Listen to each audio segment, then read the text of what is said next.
இது என்னடா கமலஹாசன் ஃபேனோட ஒய்ஃபுக்கு வந்த சோதனை அப்படிதாங்க இருக்குது இந்த வீடியோ பார்க்கும்போது. என்ன மேட்டர்னா, ரீசெண்டாக தாய் கழுவி படம் வந்திருக்கும். அந்த படத்தில் வர சிங்கம்புலி கேரக்டரை பார்த்தீங்கன்னா வெறித்தனமான ஒரு கமலஹாசன் ஃபேனாக காமிச்சிருப்பாங்க.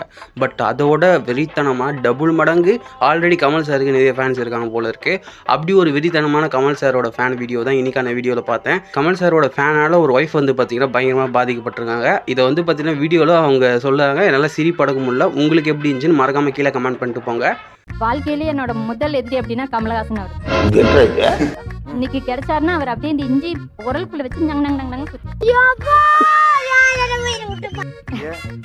ஏன்னா எங்க கணவர் வந்து மிகப்பெரிய கமலஹாசன் ரசிகர்.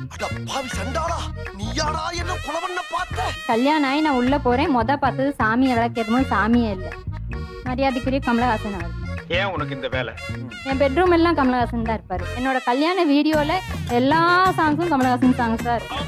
சூரியனுக்கு செல்ல முடியாது, நட்சத்திரத்தை எட்ட முடியாது, என் தலைவனை வெல்ல முடியாது. ஆக்சுவலா நான் மேரேஜ் ஆனோடனே கன்சீவ்டு. ஃபர்ஸ்ட் தலை தீபாவளிக்கு வந்து எங்க வீட்டுல எல்லாம் அழைச்சிட்டு போயிட்டாங்க. அப்போ வந்து குருதி புனல் ரிலீஸ் 2 நாளா வீட்டுக்கே வரல.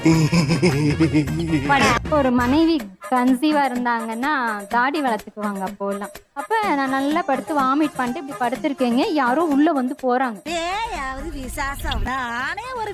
இன்னும் பார்த்தா என் புருஷன் தாடி மீசியோட போனவரு குருதி புனல் கமலஹாசன் கெட்டப்புக்கோசரம் மீசை எடுத்து எல்லாம் எடுத்து மொழுக்கட்டின்னு என் புருஷனே அடையாளம் தெரியாத மாதிரி உள்ள வராரு.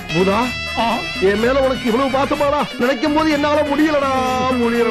இன்னைக்கு இந்த பிள்ளைங்கள இருந்தா டிவோர்ஸ் வாங்கிக்குவாங்களா? வாங்க மாட்டாங்க.